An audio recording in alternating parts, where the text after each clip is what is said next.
ਅੱਛਾ ਅਬਦੁੱਲਾ ਭਾਈ, ਤੁਸੀਂ ਵੀ ਇਹ ਮੈਸੇਜ ਸੁਣ ਰਹੇ ਹੋ। ਮੇਰੇ ਜ਼ਿਹਨ 'ਚ ਇੱਕ ਚੱਲ ਰਿਹਾ ਸੀ ਸਵਾਲ ਕਿ ਮੁਖਤਲਿਫ ਰਾਏ ਨੇ ਕਿਸਾਨਾਂ ਦੀਆਂ, ਕਿ ਕੁਛ ਕਹਿ ਰਹੇ ਸੀ ਕਿ ਜੀ ਦਸੰਬਰ ਜਾਂ ਜਨਵਰੀ 'ਚ ਤੁਸੀਂ ਪਾ ਦਿਓ ਫਰਵਰੀ ਵਾਲੀ ਖਾਦ, ਤੇ ਕੁਛ ਦੋਸਤ ਨੇ ਉਹ ਕਹਿ ਰਹੇ ਸੀ ਕਿ ਅਸੀਂ ਤਾਂ ਜੀ ਜਾ ਕੇ ਅਪ੍ਰੈਲ 'ਚ ਖਾਦ ਪਾਉਂਦੇ। ਤੇ ਇਹਦਾ ਕੋਈ ਸਹੀ ਜਿਹੜਾ ਤਜਰਬੇ ਵਾਲੀ ਗੱਲ ਕਿ ਜਨਵਰੀ ਦਸੰਬਰ ਵਾਲੀ ਕੋਈ ਗੱਲ ਹੈ ਜਾਂ ਪਾਣੀ ਚਾਹੀਦੀ ਹੈ, ਜਾਂ ਜਾ ਕੇ ਫਰਵਰੀ 'ਚ ਹੀ ਪਾਓ,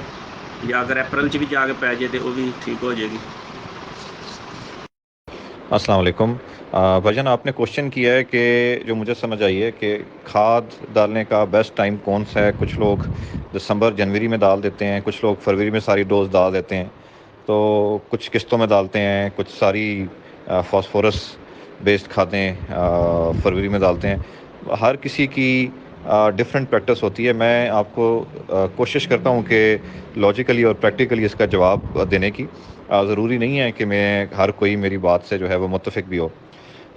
اس چیز کا، اس سوال کا جواب جو ہے نا وہ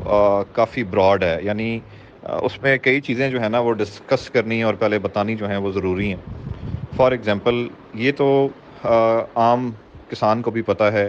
اور جس طرح ایگریرین ہیں وہ بھی یہ چیز سمجھاتے ہیں، ہم نے لٹریچر میں بھی پڑھا ہوا ہے کہ سردیوں کے مہینے میں، خاص طور پہ دسمبر کے مہینے میں، آپ کا پودا جو ہے وہ ہائبرنیشن موڈ میں ہوتا ہے، اور اس ہائبرنیشن موڈ سے یعنی پودا سویا ہوا ہوتا ہے، اور یہ تقریباً جنوری کے مہینے میں، میں ایک ایسٹیمیٹڈ ڈیٹ آپ کو بتاتا ہوں، فار ایگزامپل 5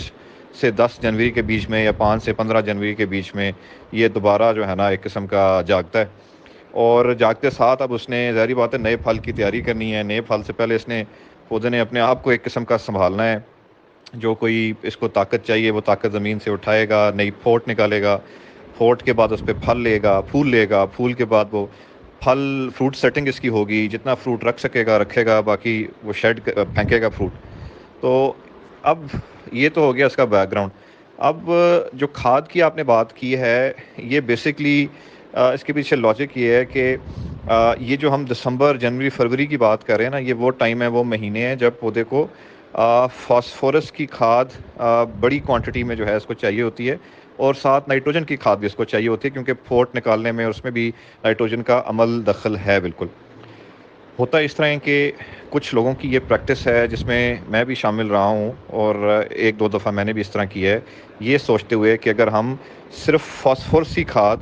یا ایسی کھاد جس میں فاسفورس اچھی اماؤنٹ ہو، نائٹروجن تھوڑی سی کم ہو، تو وہ اگر دسمبر میں ہم لوگ دے دیتے ہیں، تو جب جنوری میں ہائبرنیشن سے پودا نکلتا ہے تو اس کو جلد سے جلد وہ کھاد اویلیبل ہو، کیونکہ فاسفورس اس طرح نہیں ہوتا کہ آپ نے فاسفورس کی کھاد جو ہے آپ نے ڈال دی ہے اور وہ فوراً اگلے دن یا 2-3 دنوں میں یا ہفتے کے اندر آپ پودے کو اویلیبل بھی ہوگی ہے۔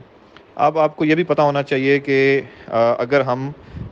فاسفورس کی بیسکلی کھادیں کون سی ہیں، ایک نائٹروفاس ہے، ایک ڈی اے پی ہے، ایک ایس ایس پی ہے۔ میجورٹی تو یہ 3 کھادیں جو ہے نا وہ یوز کی جاتی ہیں دسمبر میں، اس لیے نائٹروفاس اور آپ کی جو ہیں وہ ڈی اے پی کسی حد تک لوگ دینے سے کتراتے ہیں، کیونکہ پھل اس وقت کھڑا ہوتا ہے، اس وقت نائٹروجن کی ضرورت نہیں ہوتی پودے کو، تو اس سے پھل کے کیرے کا جو ہے نا وہ خطرہ ہوتا ہے۔ یہ بات کتنی ٹھیک ہے اس پہ میں کمنٹ نہیں کر سکتا، لیکن عام طور پہ زمینداروں کا جو ہے وہ یہی کانسیپٹ ہے، یہی خیال ہے۔ تو اس میں ایس ایس پی جو ہے نا وہ سیف ہے ایک قسم کی، کیونکہ اس میں صرف جو ہے نا وہ فاسفورس ہوتی ہے، اس میں نائٹروجن نہیں ہوتی ہے۔ تو وہ آپ اگر دسمبر کے مہینے میں ڈالتے ہیں تو اس کو تقریباً پوری طرح حل ہونے کے لیے بھی میرے خیال ہے 1.5 سے 2 مہینے، یا 1 سے 2 مہینے کا بیچ کا، کم سے کم 1 مہینہ، زیادہ سے زیادہ 2 مہینے، اتنا میرے خیال ہے اس کو عرصہ چاہیے ہوتا ہے پوری طرح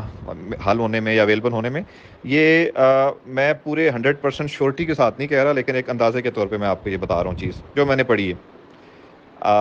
اگر آپ دسمبر میں ڈال دیتے ہیں، پودا ہائبرنیشن موڈ سے نکلتا ہے، لیٹ سپوز 10 جنوری کو،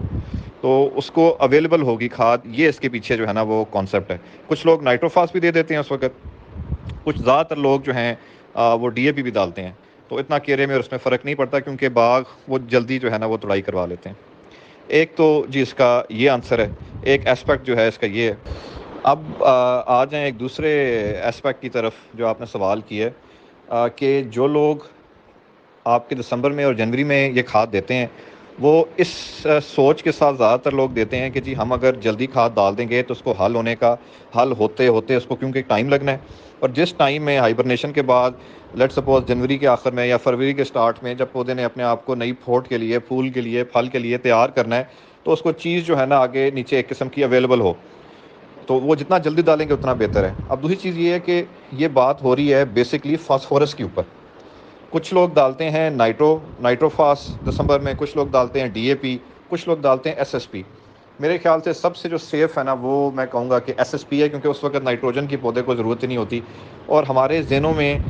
یہ چیز بیٹھی ہوئی ہے کہ اگر ہم اس ٹائم پہ نائٹروجن دیں گے تو پھل کا کیڑا ہوگا۔ یہ چیز صحیح ہے یا غلط ہے میں اس کے اوپر کمنٹ نہیں کر رہا، لیکن میں یہ کہہ رہا ہوں کہ زیادہ امپورٹنٹ جو ہے، جو زیادہ دیر بعد اویلیبل ہوتی ہے مطلب جو کھادوں میں سے، وہ آپ کی فاسفورس کی کھادیں ہوتی ہیں۔ نائٹروجن کا دورانیہ تو 7 دن سے لے کے 15 دن جو ہے اس کے بیچ میں وہ یوریا، اور اگر نائٹریٹ ہو تو سلو ریلیز ہوتا ہے اس کا کچھ آدھی فارم کا، تو نائٹروجن تو جلدی اویلیبل ہو جاتی ہے، لیکن یہ زیادہ مسئلہ فاسفورس کا ہوتا ہے۔ تو اگر آپ کسی نے ڈالنی ہے ایز اے سپورٹیو میئرز، تو وہ آپ ایس ایس پی جو ہے جس میں صرف فاسفورس ہوتی ہے اور اس میں نائٹروجن اور پوٹاش نہیں ہوتی ہے، وہ ڈالنے کی ضرورت نہیں ہے، صرف آپ ایس ایس پی ڈال لیں، کچھ ڈوز، ساری ڈوز نہیں۔ اور پھر آپ جا کے جنوری لیٹ میں جس طرح آپ کا باغ تیار ہوتا ہے، توڑائی مکمل ہوتی ہے، آپ آپاشی کرتے ہیں اس کی زمین تیار کرنے کے بعد، تو آپ باقی ڈوز ساری جو ہے اس وقت آپ ڈال سکتے ہیں۔